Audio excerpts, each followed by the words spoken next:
Estaremos concluyendo esta serie en los capítulos 4 y 5 del Evangelio según San Lucas. Y como título de nuestra enseñanza esta mañana, Jesús sana la enfermedad incurable. Jesús sana la enfermedad incurable. Seguramente ustedes recordarán la experiencia de hace unos 4 años aproximadamente que vivimos en el tiempo, que el mundo vivió durante el tiempo de la pandemia. Las trágicas noticias de la cantidad de muertes que a diario se registraban en el mundo entero y las experiencias familiares también que vivimos durante el encierro por causa del mismo aislamiento. Todo mundo desconfiaba de todo mundo, nadie se le quería acercar al otro para que no nos fueran a pegar el bendito virus, ¿no es cierto? Yo recuerdo que en mi casa a mí fue el primero que le dio el coronavirus. Los hijos me miraban siempre a cierta distancia, mi esposa no se alejó mucho, lo máximo que ella se alejó en esos días fue que dormía a los pies, por si de pronto nos cogía la maluquera a medianoche. En fin, el caso es que hay enfermedades que obligan a las personas, incluso las familias, al aislamiento. En la antigüedad existió la enfermedad de la lepra, una enfermedad realmente trágica, dolorosa, que condenaba a las personas al rechazo y a la exclusión. No solo exclusión de la sociedad, sino también de sus seres más queridos y más cercanos. Sin embargo, como lo vamos a ver en el pasaje que abordaremos hoy, ninguna enfermedad causa tanto daño, tanta vergüenza, tanta destrucción, tanto aislamiento como el mismo pecado. Gracias a Dios, gracias al Señor Jesucristo, tenemos en Él la medicina para esta enfermedad tan difícil que es el pecado. Realmente nada nos distancia más de las personas, nada nos causa tanto daño y dolor como las consecuencias que nos trae el pecado. Veamos lo que dice la porción de las Escrituras en esta mañana, en Lucas capítulo 5, los versículos del 12 al 16. La palabra del Señor dice lo siguiente: estando Jesús en una de las ciudades, había allí un hombre lleno de lepra, y cuando vio a Jesús, cayó sobre su rostro y le rogó: Señor, si quieres, puedes limpiarme. Extendiendo Jesús la mano, lo tocó diciendo: quiero, sé limpio. Y al instante la lepra lo dejó. Y él le mandó que no se lo dijera a nadie. Pero anda, le dijo, muéstrate al sacerdote y da una ofrenda por tu purificación, según lo ordenó Moisés, para que le sirva de testimonio. Su fama se difundía cada vez más y grandes multitudes se congregaban para oír a Jesús y ser sanadas de sus enfermedades. Pero con frecuencia él se retiraba a lugares solitarios y oraba. Que el Señor bendiga su santa y poderosa palabra. Al igual que los otros 3 evangelios, Lucas también ha ordenado de alguna manera su material enmarcando hechos y momentos cruciales en el desarrollo del ministerio de Jesús. Entre el capítulo 5 y los versículos iniciales del capítulo 6, Lucas ha enmarcado ahí, ha reunido el material que tiene que ver con el llamamiento de los discípulos, pero lo está entrelazando con las obras portentosas en favor de los mismos llamados a seguir a Jesús. Y en otros casos, los discípulos fueron testigos y benefactores directos del poder, obviamente también de la gracia del Señor. De hecho, en estas secciones que estamos abordando a lo largo de estas predicaciones, el médico amado, autor de este evangelio, ha escogido muy a propósito, de una manera bastante intencional, los incidentes que muestran esas cualidades del Salvador, tanto su poder como también su misericordia. En primer lugar, hace 8 días veíamos la predicación acerca de la pesca. Con la pesca milagrosa, Lucas mostró el poder de Jesús sobre la naturaleza. En el pasaje de hoy, que que veremos, y dentro de 8 días con la ayuda del Señor también, el autor muestra el poder de Jesús sobre las enfermedades incurables. Más adelante, en este mismo capítulo 5, Lucas nos permitirá ver el poder del Señor sobre los prejuicios y el pecado destructor.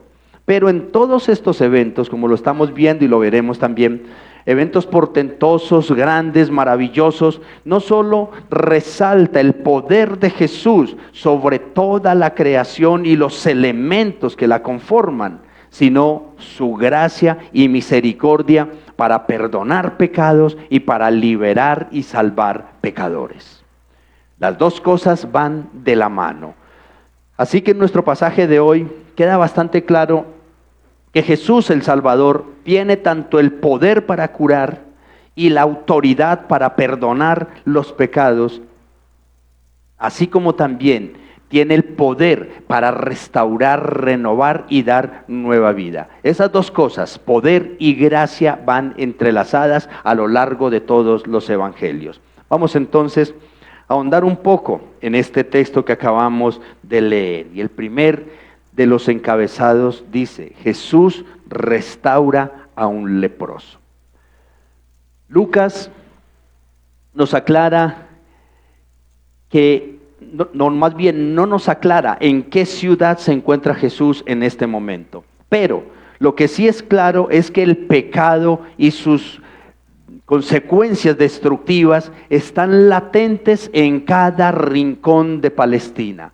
Por donde quiera que Jesús camina, por donde quiera que el Salvador transita, hay alguien o muchas personas que necesitan de su ayuda, que necesitan de su bondad, que necesitan de su poder. Veamos entonces este relato de una manera más desmenuzada. ¿Cuál es el clamor de este leproso? Dice el versículo 12 una vez más: estando Jesús en una de las ciudades, había allí un hombre lleno de lepra, y cuando vio a Jesús, cayó sobre su rostro y le rogó: Señor, si quieres, puedes limpiarme.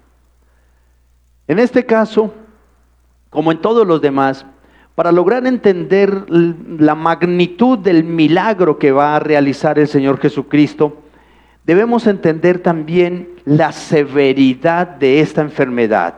La enfermedad de la lepra, enfermedad de la piel dentro del judaísmo. Esta enfermedad era tanto temible como terrible también, no solo por sus efectos corporales, físicos, que implicaban desde podría ser una leve hinchazón y un enrojecimiento de la piel, hasta el deterioro y la pudrición de la carne, que producía dolores poderosamente intensos y olores nauseabundos. La carne se empieza a pudrir.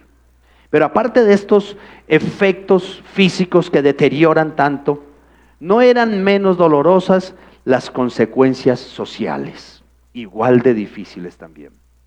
El que sufría esta enfermedad era apartado de la comunidad por decreto divino. Así lo había establecido Dios en el Antiguo Testamento, cuando apenas se estaba dictaminando su ley. Levíticos capítulo 13, versículo 46 dice lo siguiente: permanecerá, refiriéndose a la persona que tiene lepra, permanecerá inmundo todos los días que tenga la infección. Es inmundo, vivirá solo, su morada estará fuera del campamento. Algunos pasajes del Antiguo Testamento infieren que la lepra era una enfermedad provocada por Dios como castigo por causa del pecado, y que solo Él podía limpiarla o sanarla. Así es que cuando este leproso viene a Jesús en busca de sanidad para su lepra, estaba reconociendo entonces a Jesús como Dios y Señor.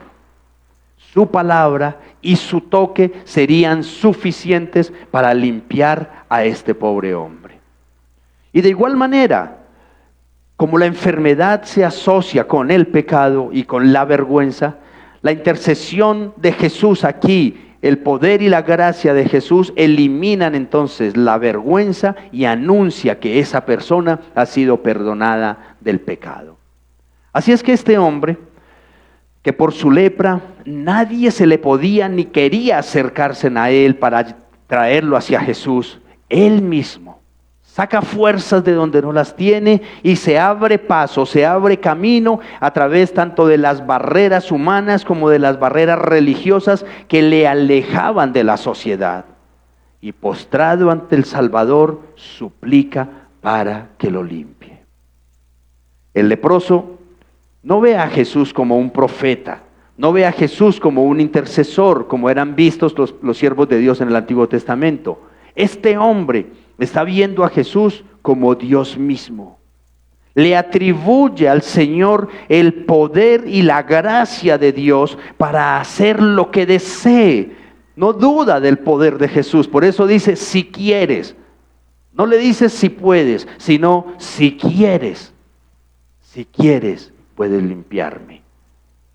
Si quieres, puedes perdonar los pecados. Si quieres, puedes transformar mi vida, porque tú tienes el poder absoluto para hacerlo. En la actualidad, la lepra como tal, la conocemos en la Biblia, es una enfermedad prácticamente erradicada. Sin embargo, subsisten otras tantas enfermedades de la piel que se consideran de alguna forma clínicamente un tipo de lepra, pero en la gran mayoría, por no decir que en todos los casos, son enfermedades curables o al menos que tienen un tratamiento. Pero así como lo describe el Antiguo Testamento, ese tipo de lepra prácticamente ya no existe. Pero en esta oportunidad no vamos a hablar, pues, porque no es lo que me compete a mí, hablar de la lepra como enfermedad física, sino como enfermedad espiritual. Porque, hermanos, con seguridad que este tipo de lepra espiritual, como lo es el pecado, en lugar de ser erradicado, así sea un poquitín, más bien cada vez son más y más los casos de lepra espiritual. Es decir, del pecado, se va multiplicando. ¿Por qué? Porque la maldad a diario también se multiplica. Pero lo más lamentable, mis amados, es que los efectos y las consecuencias de la lepra espiritual son los mismos o tal vez peores que lo es la lepra física. Porque cuántas personas, mis amados, al igual que a un leproso, ni en la misma casa, ni en sus mismas familias muchas veces se los quieren soportar por causa del pecado. Porque como lo describe el Antiguo Testamento, la lepra del pecado es altamente peligrosa y contaminante. Daña, deteriora, destruye todo a su paso. Eso es el pecado también. Destruye familias. Destruye relaciones interpersonales, destruye comunidades, destruye personas, sus talentos, sus capacidades, sus facultades. No sé si ustedes se han imaginado en algún momento cuánto, y lo hemos conocido, casos por los medios, cuánto talento, cuántas capacidades, cuántas facultades hay perdidas en la indigencia el día de hoy. ¿Cuántas personas de muy buenas familias hoy están perdidos en la lepra del pecado? Así que lo que el Espíritu Santo está diciendo en este momento es que si el pecado nos ha alejado de Dios y nos está aislando de las demás personas, y tú sabes cuál es tu pecado. Cada uno de nosotros sabe cuál es el pecado que en este momento tal vez nos está distanciando de Dios y que tal vez está abriendo brechas entre nosotros y las demás personas. Puede ser en algunos casos el licor, en otros las drogas, en otros el chisme, en otros el orgullo, puede ser la envidia, puede ser la codicia, puede ser el mal carácter tal vez, sea cual sea el pecado. Este es el momento de clamarle al Señor con profunda sinceridad y verdadero deseo de cambio y rogarle que nos limpie. Porque hermanos, todo pecado nos aleja de Dios y también nos distancia de las personas. Porque el Señor, pero si venimos nosotros ante el Señor es bueno. Él no permitirá, mis amados, que nuestro clamor, que nuestra súplica sea en vano. Eso es lo que nos dice el siguiente versículo, el versículo 13, la limpieza del leproso. Dice, extendiendo Jesús la mano, lo tocó diciendo, quiero, sé limpio. Y al instante la lepra lo dejó. En el pasaje paralelo de Marcos, dice que Jesús fue movido por la compasión, por el leproso, y procedió a sanarlo. Se considera que el evangelista Lucas omite esta frase, tal vez porque su intención no es apelar a las emociones de Jesús. Él más bien quiere dejar claro de que la esencia de Jesús es la misericordia, no por sentimientos, no por emociones, sino porque esa es su naturaleza, esa es su voluntad, ese es su poder, sanar y perdonar a los que vienen a Él. Imaginémonos el cuadro. Este hombre está padeciendo la enfermedad incurable.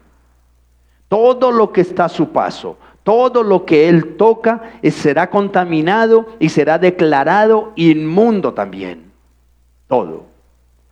Así es que podemos imaginar nosotros aquí a Jesús ahí en medio de la multitud. Y Jesús extendiendo su brazo, todos los presentes que están ahí haciendo fuerza mentalmente, tal vez diciéndose, no lo toque, asombrados. Sin embargo, Jesús es Dios hecho hombre. Él no le huye a las enfermedades, sino que la enfermedad huye de él. Jesús no le huye al pecado ni al pecador. El pecado le huye a Jesús. Con autoridad divina, con mano extendida, como lo ha hecho Dios siempre, como lo hizo en Egipto, cuando lo rescató de la esclavitud, como lo registra Éxodo capítulo 7, versículo 5 dice, los egipcios sabrán que yo soy el Señor. Y escuchen, cuando yo extienda mi mano sobre Egipto y saque de en medio de ellos a los israelitas. Asimismo, tal cual, Jesús extendió su mano y tocó al intocable, e inmediatamente quedó limpio. Solo bastó un toque, solo bastó un si quiero, y la peor enfermedad, la peor de las impurezas, se fue.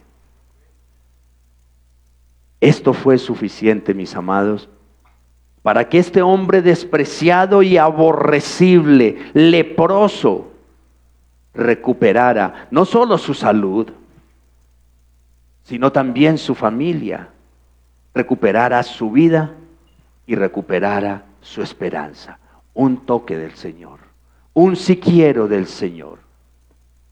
Y yo te quisiera preguntar a ti, ¿en qué área de tu vida crees que necesitas este toque sanador del Maestro? Yo creo que en muchas. Tal vez algunos necesitarán en más áreas que otros, pero todos necesitamos a diario la gracia, la benevolencia, la bondad perdonadora y restauradora de nuestro bendito Padre Celestial. No sé qué tan convencido estás tú de que esas situaciones que han sido tan difíciles y con las que has batallado tanto a lo largo de tu vida, pueden ser sanadas por un toque del Señor, en un acto de humillación tuya, porque esta es la otra parte. En un acto de humillación de nosotros, a los pies de Cristo, nuestra vida puede ser transformada. Entendamos esto, mis amados. No es el Señor el que no nos quiere sanar. Somos nosotros los que no nos queremos humillar ante Dios para recibir su gracia. Alguien decía hace días, a fulano, al Señor, el Señor no le pudo quitar tal pecado a fulano. No fue el Señor el que no pudo. Nosotros no hemos querido humillarnos ante Dios. El Señor siempre quiere limpiar, siempre quiere socorrer a aquellas personas que en medio de su rechazo, de su exclusión, de su dolor, de su vulnerabilidad, vienen a Él en busca de ayuda. Siempre. Yo no sé tú, pero yo no conozco un pecador arrepentido que haya venido a los pies de Cristo y el Señor lo haya rechazado. No conozco el primero. Empezando, ¿saben por qué? Que cuando alguien viene a Cristo es porque el Padre lo trajo. Dios no rechaza a nadie que venga con un corazón arrepentido. El Señor siempre está dispuesto a brindarnos su gracia, su perdón, su bondad, su misericordia. Pero miremos la otra cara de la moneda, hermanos. ¿Qué tan compasivos somos nosotros con esas personas que hoy viven su vida, tienen su vida patas arriba, en caos, porque no han sido alcanzados por la gracia del Señor? ¿Qué tan dispuestos estamos nosotros a hacer esa obra que Jesús nos ha encomendado de llevar las buenas nuevas de salvación a los perdidos? Independientemente de su estatus social, independientemente de su condición de vida, sin prejuicios, sin pretextos y algo muy importante, mis amados, sin pereza. Porque muchas personas allá afuera están todavía viviendo en medio de la oscuridad. Cantidad de personas necesitan ser sanadas, ser liberadas de sus ataduras. Pero muchos están ahí, ¿saben por qué? Porque los cristianos hemos tirado la toalla. Hemos dejado de ser esos transmisores de las buenas nuevas de salvación. Y esa es la otra cara de la moneda de este versículo. Hermanos, el Señor siempre tiene disposición para sanar, para liberar y para salvar. Pero nosotros hemos dejado de hacer la tarea. Así que dos cosas nos enseña este versículo y tenemos por hacer. En primer lugar, extender nuestros brazos al Señor para recibir su gracia, sabiendo que es un Dios perdonador, sabiendo que es un Dios que tiene el poder para renovar nuestras vidas. Y en segundo lugar, extender también nuestras manos a los perdidos para transmitirles a ellos también la gracia que nosotros hemos recibido. Cuán fácil nos damos por vencidos para llevar el evangelio a otros. Y cuán fácil también nos damos por vencidos para caminar con Cristo cuando Él nos quiere sanar y salvar. Pero veamos ¿cuáles fueron los deberes correspondientes para este leproso después de haber sido restaurado por el Señor? Veamos lo que dice el versículo 14. Y Él le mandó que no se lo dijera a nadie, pero anda, le dijo, muéstrate al sacerdote y da una ofrenda por tu purificación según lo ordenó Moisés, para que le sirva de testimonio. En el relato paralelo de Marcos, agrega que Jesús le mandó que no se lo dijera a nadie.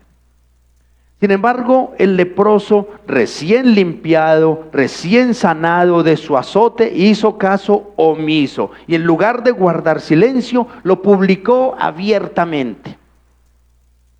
Pero regresando a Lucas, Jesús le mandó al leproso que cumpliera con la ley. En estos casos, la ley, el hombre se tenía que presentar ante los sacerdotes, que eran los que tenían tanto la responsabilidad como la autoridad de identificar la presencia o la ausencia de signos físicos particulares que demostraran que la lepra había desaparecido. Eran los sacerdotes. De lo contrario, aunque el hombre estuviese limpio, aunque él cumpliese con todos los requisitos ceremoniales, con todas las ofrendas de gratitud y demás sacrificios que eran demandados por la ley, él no podía reincorporarse a la sociedad, ni tan siquiera a su familia, hasta no tener el certificado que se lo expedía única y exclusivamente el sacerdote. Así es que tenía que, por ley, aunque hubiese sido limpio por el Señor, tenía que ir donde el sacerdote. Pero no pasemos por alto algo muy importante, hermanos. Tanto el milagro como el cumplimiento de la ley ceremonial tienen un propósito específico, y es dar testimonio a los sacerdotes como a los testigos, al pueblo.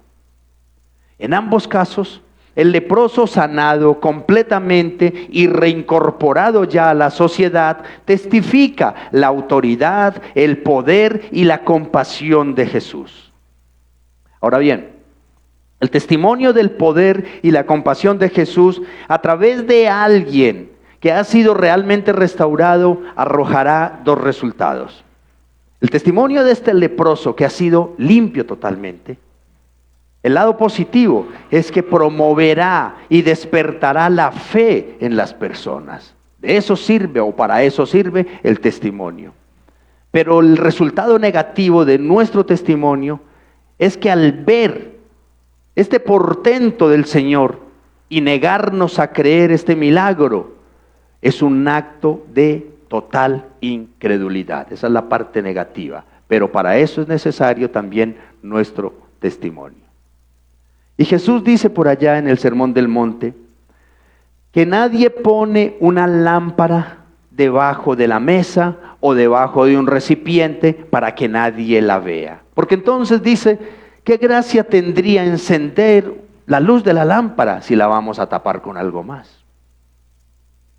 Yo no creo, mis hermanos, que acá entre nosotros haya alguien tan egoísta, tan mala persona, que vamos a poner este ejemplo. En alguna oportunidad estuvo usted enfermo de algo, pero le dieron una medicina que lo sanó completamente. Y en sus adentros usted piensa, yo no le voy a dar esta fórmula a nadie. Yo no le voy a contar a nadie que esta medicina es una bendición para cierta enfermedad. Yo no creo que aquí haya alguien tan egoísta. Lo que nosotros hacemos es compartir. Si algo me hizo provecho para cierta dolencia, para cierto malestar, ¿qué es lo que hacemos? Pues hombre, compartir también la fórmula. Pero irónicamente, así hay muchos cristianos que han sido limpiados y sanados por el Señor. En lugar de mostrar la obra de Cristo en su vida, más bien la esconden. En algunos casos, personas que han sido bendecidas por el Señor, restauradas por el Señor, les da vergüenza decir y mostrar a sus amigos o familias que son cristianos. No han comprendido la importancia y el deber que como redimidos tenemos de dar testimonio al mundo. Tenemos nosotros ese deber. ¿Por qué? Porque en tu trabajo, en tu familia, en el lugar de estudio, en tu círculo social, necesitan ver la luz de Cristo a través de ti. Necesitan ver al Señor a través de ti. Imaginémonos esto. Imaginémonos cuál sería la impresión de la gente al ver a aquel leproso de aspecto desagradable, maloliente, tal vez constantemente se la pasaba llorando por el dolor que le generaba la descomposición de su carne. Nadie quería estar cerca de este hombre, pero de un momento a otro lo vieron completamente limpio, renovado, transformado. Con seguridad, el impacto tuvo que haber sido muy fuerte, mucho. Y de igual manera, hermanos, será el impacto sobrecogedor a través de ti, en tu familia. Al ver a aquel hijo al ver a aquel padre, al ver a aquel esposo, al ver a aquel hermano, al ver a aquel compañero de trabajo que tal vez era un patán, era un irresponsable, era un orgulloso, era un soberbio, era una persona atrapada en las redes y las cadenas del pecado. Y ahora lo vemos totalmente restaurado. Es otra persona. Sin duda, mis amados, para mal o para bien, esto impacta, marca la vida de los que nos rodean. Hoy en día, nosotros no tenemos que llevar aquellas ofrendas que eran necesarias en los tiempos de Jesús, cuando eran sanados. No hay necesidad de llevar ofrendas, ni animales, ni sacrificios ante ningún sacerdote. Pero tu vida, porque tenemos un sumo sacerdote, pero tu vida renovada, tu vida transformada, expuesta al mundo para que glorifiquen a Cristo.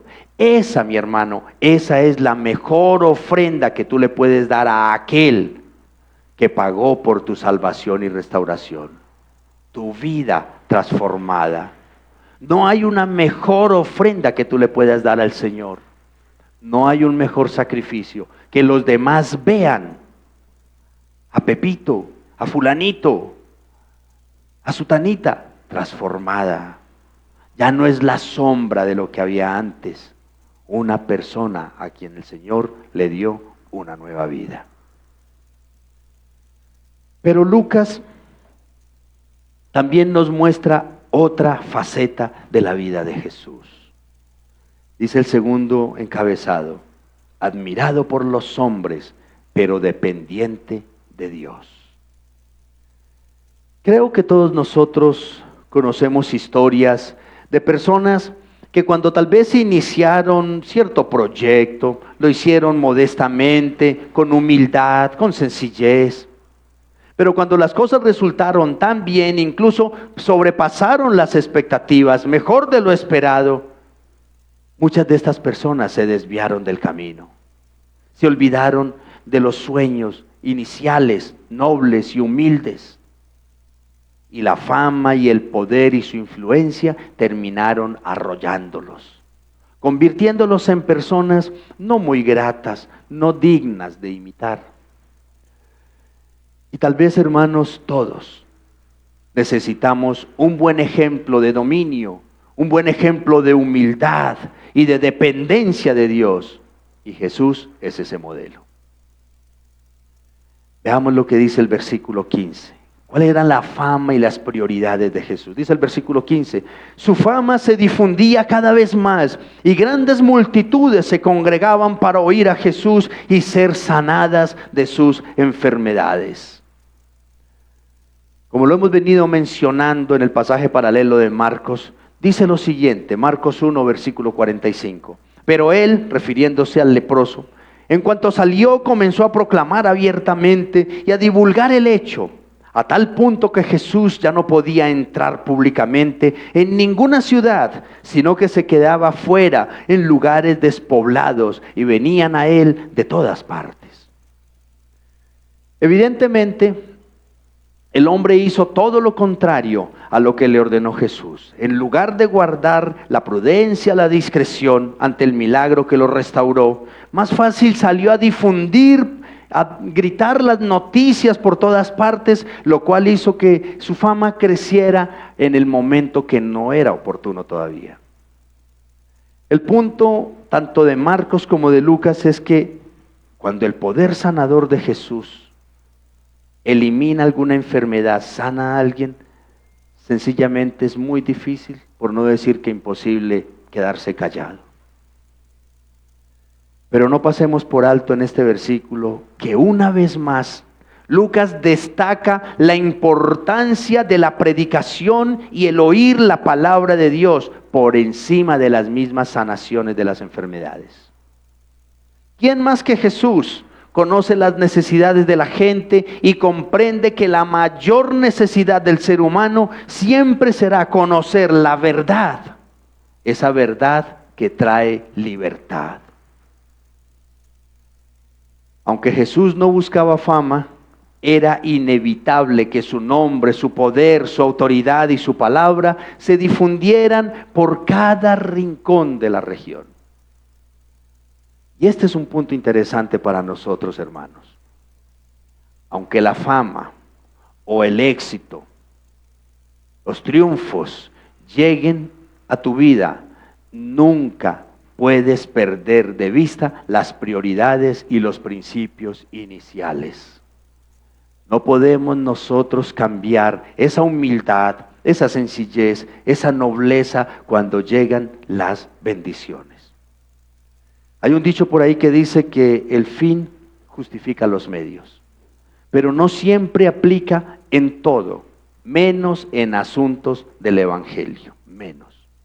Por ejemplo, puede ser que tengamos un fuerte deseo que la iglesia crezca, pero hermanos, esa no puede ser la motivación para cambiar la predicación fiel a la palabra de Dios, solamente por estrategias que atraigan a personas. Eso es indebido. De hecho, creo que todos conocemos lugares donde descubrieron que promover milagros, que promover sanidades atraía más a la gente y hoy se dedican más al espectáculo que a la predicación de la verdad de Jesucristo. Y eso no es lo que nos manda el Señor, hermanos. Fidelidad a la palabra por encima de todo. Hermanos, el propósito de Jesús nunca fue la fama, sino servir al Padre, traer almas a su reino. Por eso nunca dejó de hacer lo que tenía que hacer, predicar la verdad y bendecir a las ovejas necesitadas. Por tanto, mis amados, entendamos algo. No nos podemos enfocar demasiado en los aspectos tangibles, físicos, y descuidar la importancia de la enseñanza y la doctrina de la verdad de Jesucristo.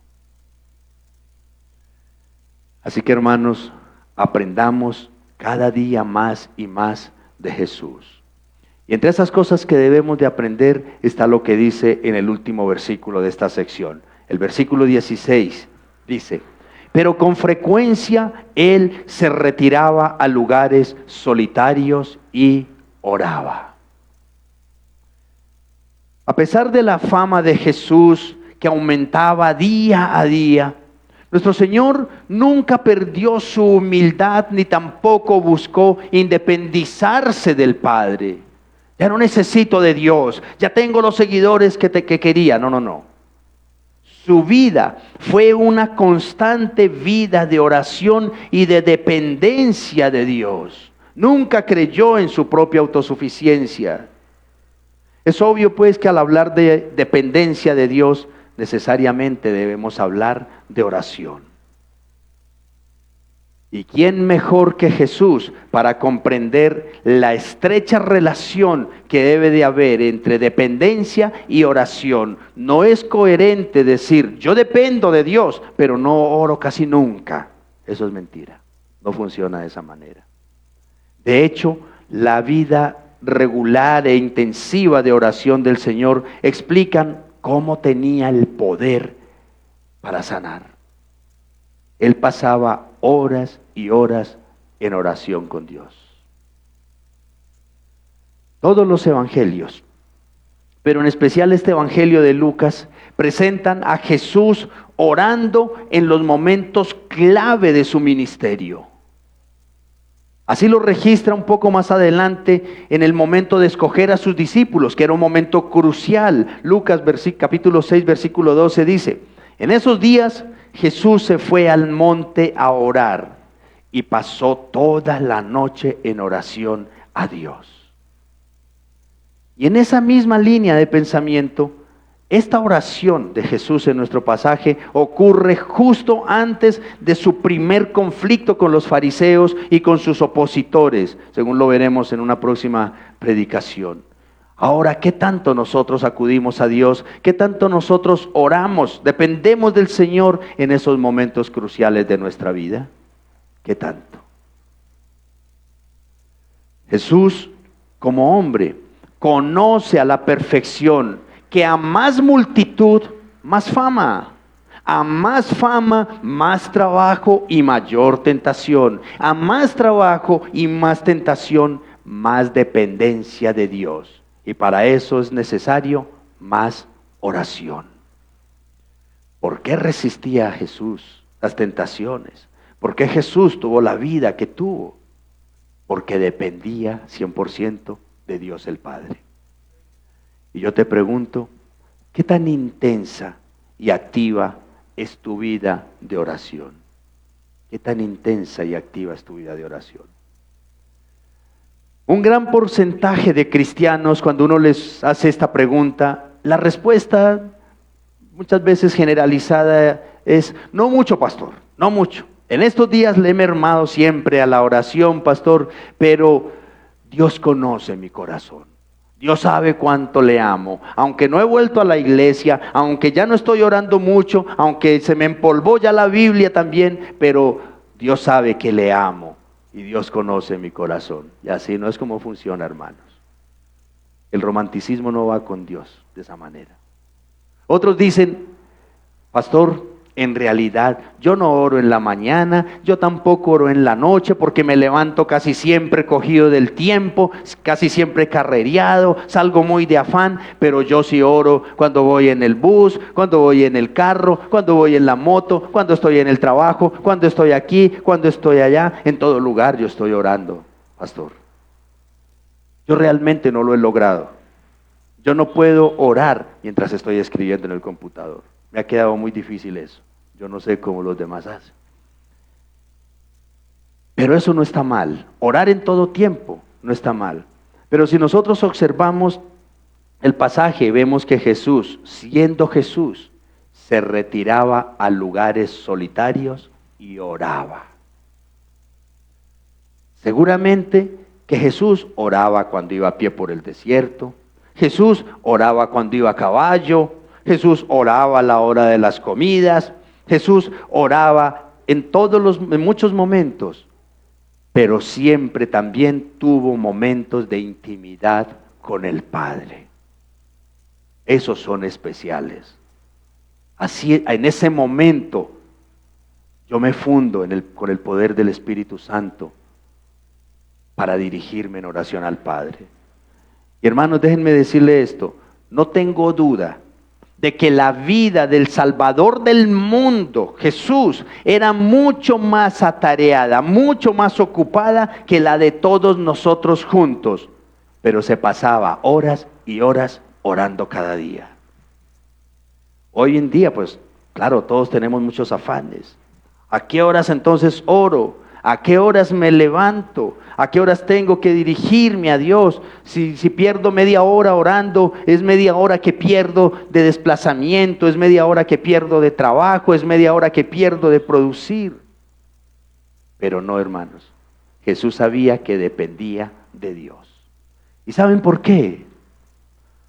Porque el Jesús humano sabe que el poder para sanar, el poder para predicar, el poder para no dejarse arrastrar por la fama y mantener la humildad dependen del Padre. Y amados, si Jesús lo hacía, ¿cuánto más lo deberíamos hacer nosotros? Depender de Dios. Hermanos, nuestra vida de fe y nuestra dependencia del Señor van a ser un fracaso si nuestra vida de oración es superficial o es inactiva. Tarde que temprano caeremos. Permítanme decirles algo con mucho respeto. Pero la vida mediocre de muchos cristianos empieza y termina con la mediocridad en su vida de oración. Si nosotros tuviésemos una verdadera vida de intimidad, de oración con el Señor, créanme, podríamos resistir mucho más la tentación y el pecado. Podríamos hacer muchas más cosas de las que podemos hacer el día de hoy. Así es que, mis amados, no caigamos en esa mediocridad. No nos conformemos con esa mediocridad. Enamorémonos de nuestro Padre Celestial. Si realmente deseamos ver el poder de Dios operando en nosotros, obrando en nuestras familias, en nuestra iglesia, sanándonos, limpiándonos del pecado, inquietando nuestros corazones para evangelizar y para ser de testimonio, para vivir una verdadera vida de fe en dependencia del Señor. Hermanos, desarrollemos una vida de oración intensa, íntima, constante y genuina. Hagamos eso, mis amados. Y les puedo asegurar que buenos resultados traerá a nuestra vida espiritual. Muchas veces nosotros, todos en absoluto, de aquí hasta allá, todos, batallamos con muchas cosas. Tenemos debilidades, tenemos luchas, y el arma para poder vencer está ahí, doblados de rodillas. Así es que, mis amados, no descuidemos nuestra comunión con Dios. Obvio que hay que orar a la hora de las comidas, hay que orar cuando vamos viajando, hay que orar en todo tiempo y momento. Pero, hermanos, como lo hemos dicho en otras oportunidades también, yo ando con mi esposa la mayor parte del día, estoy con ella, pero el tiempo de intimidad es único. Así nuestro tiempo de intimidad con nuestro Padre Celestial debe de ser único también con Él, hermanos.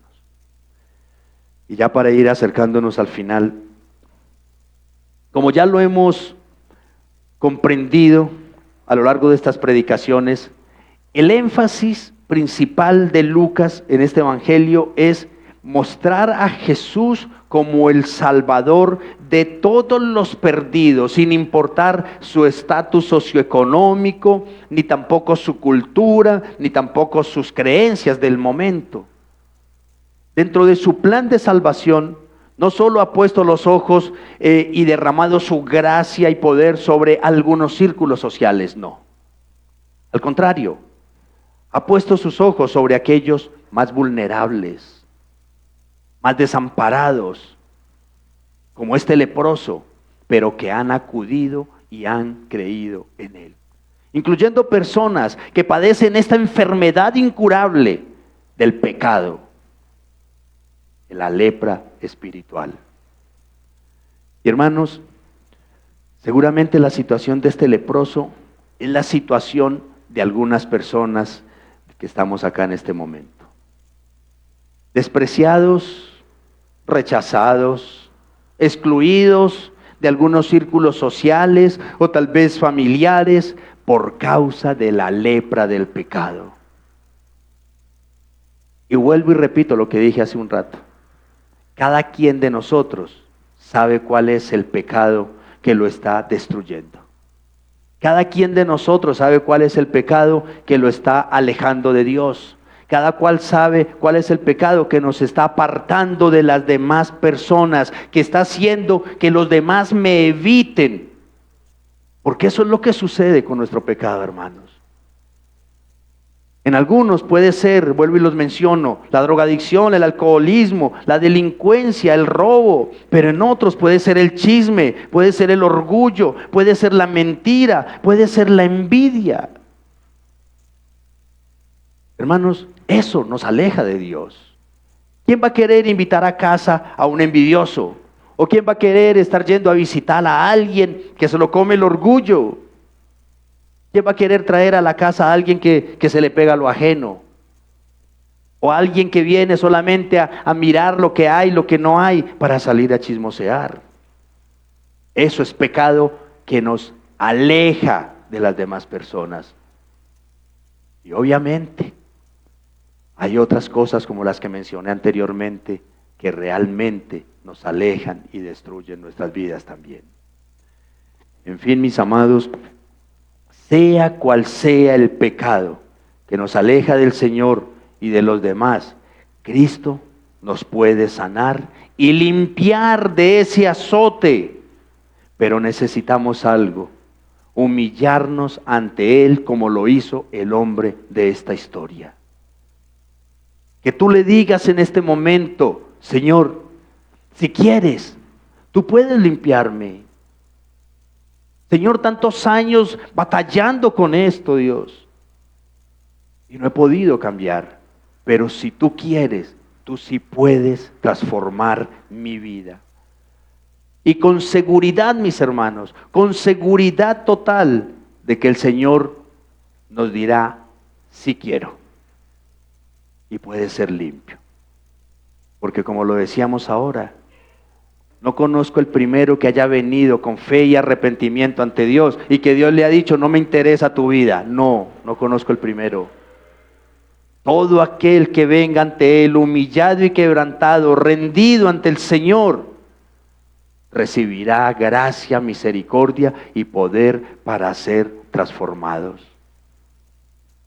Así es que en este momento yo te quiero invitar a reflexionar. Te quiero invitar a rendir tu vida ante el Señor. Tal vez ni tu esposa, ni tu esposo, la persona más cercana a ti, ni tus hijos, ni tus padres conozcan cuál es tu lucha. Pero puede ser el momento con seguridad hoy de decirle, Señor, límpiame, sáname, restáurame, Dios. Dame una nueva oportunidad de vida. Créeme, esas palabras no se las va a llevar el viento. Pero también los animo a todos a que llevemos este mensaje a tantas personas que hay allá afuera, de nuestra familia, de nuestra comunidad, de la sociedad en general, que están carcomidos por su impureza pecaminosa, para que también todos ellos sepan que Cristo puede limpiar, Cristo puede devolvernos la vida nuevamente. Muchas personas lo necesitan allá afuera. Amén. Vamos a darle gracias al gran Rey, mis hermanos. Poderoso Dios, bendito y maravilloso Señor del cielo y de la tierra. Cuán grande eres, Dios admirable. Cuán bueno eres, poderoso Salvador. Te damos infinitas gracias, Rey de reyes y Señor de señores, por bendecirnos con tu palabra, por bendecirnos con tu presencia, Señor. Te damos gracias, Dios, porque tú no viniste por una élite de la humanidad. Tú viniste por personas como este leproso, con el cual tal vez nos identificamos todos, Dios. Tal vez nos identificamos aquellas personas que de una o de otra manera hemos estado alejados de ti. Nos identificamos, Señor, con esta historia porque quizá muchos de nosotros, si no es que todos, de alguna forma hemos sentido el rechazo. Hemos visto la exclusión porque otras personas no quieren estar a nuestro lado por causa de nuestro pecado que destruye, Señor. Padre, pero te damos gracias, Dios mío, porque a buen tiempo pasaste por el lugar donde tuviste ese encuentro con el leproso y a buen tiempo has venido a hablar a nuestras vidas en esta mañana, Señor amado. Dios mío, hoy, con el corazón en la mano, Dios, y rendidos y humillados delante de ti, oh Dios, te decimos, Señor, si quieres, tú puedes limpiarnos. Si quieres, puedes ayudarnos, Dios, a despojarnos del pecado que nos esclaviza. Si tú quieres, puedes romper las cadenas y las ataduras que tanto nos cautivan, Dios. Si tú quieres, amado Dios, puedes transformar nuestras vidas y hacernos unas criaturas para tu gloria y alabanza de tu nombre. Señor, permítenos, Dios, permítenos a todos escuchar tu respuesta. Sí quiero, sí quiero. Te damos gracias, Padre bueno. Infinitas gracias, maravilloso Rey del universo. En Cristo Jesús, Señor y Salvador de nuestra vida.